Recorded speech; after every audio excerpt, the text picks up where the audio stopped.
Bonjour à toutes et bonjour à tous, ici c'est Marie de B et aujourd'hui on se retrouve pour un nouveau numéro du Top Flop. Et on commence sans plus tarder par les tops. Et les tops, c'est les rivalités, les segments qui sont mis en avant pour cette période de WrestleMania.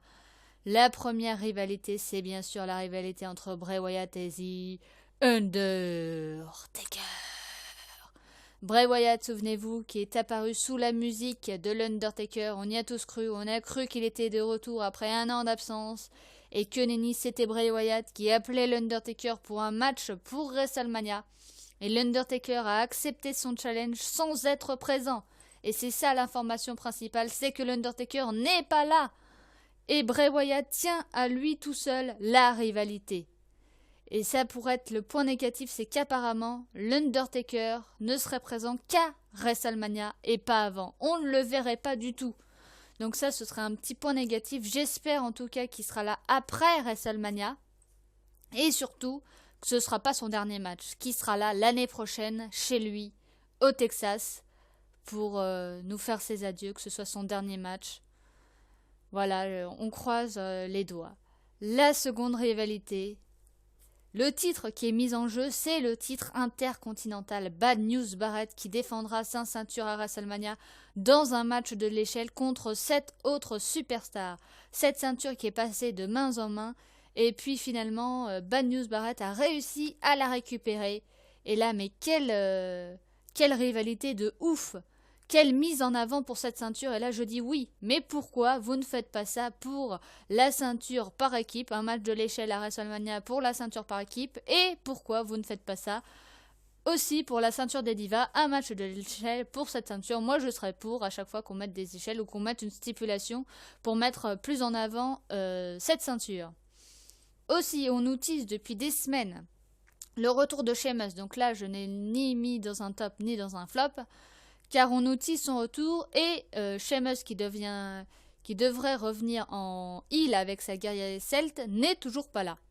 Donc, je ne sais pas quand est-ce que tu comptes venir, mon petit Sheamus, mais à un moment donné, il faudra arrêter de nous teaser des semaines à l'avance son retour pour finalement n'avoir rien du tout et trop de teasing tue le teasing, justement. Le second à faire son retour, c'est Mark Henry. Mark Henry qui est redevenu face et qui s'est fait KO puncher inspiré par un certain Roman Reigns. Mettre encore over Roman, ça, on en reparlera. Donc je ne sais pas trop quoi en penser de Mark Henry, puisqu'il est parti, il était heel, il revient, il est face, il met en avant Roman. Est-ce qu'il va continuer à faire ça? Pour l'instant, c'est le cas, donc je ne sais pas trop quoi en penser. Et on passe au flop. Et alors là, le premier flop. Honte à vous, la ceinture des divas ne sera pas remise en jeu au pay-per-view WrestleMania. Non mais c'est quoi ce problème? What the hell, n'est-ce pas? La ceinture des divas pas remise en jeu dans le plus grand pay-per-view de l'année? Je ne sais pas, peut-être qu'elle est victime de Dean Ambrose aigu ou de fantomite aiguë, parce que rappelez-vous, Dean Ambrose n'avait très peu défendu sa ceinture des États-Unis et un certain Brock Lesnar ne l'a défendu que 3 fois alors qu'il est champion. Le deuxième flop, c'est le changement des gimmicks quand les catcheurs sont blessés. Arrêtez de leur changer les gimmicks, trop c'est trop. Mark Henry, il était heel, là il revient de blessure, il est face. Sheamus, il était face, il va revenir, il sera heel. Randy Orton, qui lui était heel, revient en face. À un moment donné, trop de changements de gimmick tue la gimmick en question.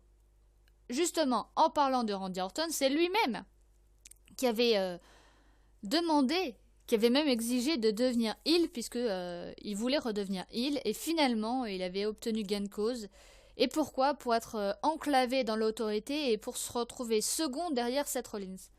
Et voilà, mauvaise utilisation de sa gimmick. Randy Orton, c'est lui qui aurait dû être le visage de l'autorité, c'est lui qui aurait dû avoir plus de spotlight et qui aurait pas dû être derrière Seth Rollins et jouer un petit peu les faire valoir. Donc là, on lui fait redevenir face pour affronter l'autorité. Pourquoi pas? Maintenant, je suis un peu déçue qu'on n'ait pas plus poussé cette gimmick de heel. Souvenez-vous, à une certaine époque, il faisait des RKO à tout le monde. Et il était beaucoup plus côté heel que ça. Donc là, c'était juste... il était juste, voilà, pas à sa place. Et je trouve ça dommage que finalement, ça n'a pas réussi. et qu'il soit un peu obligé de redevenir face.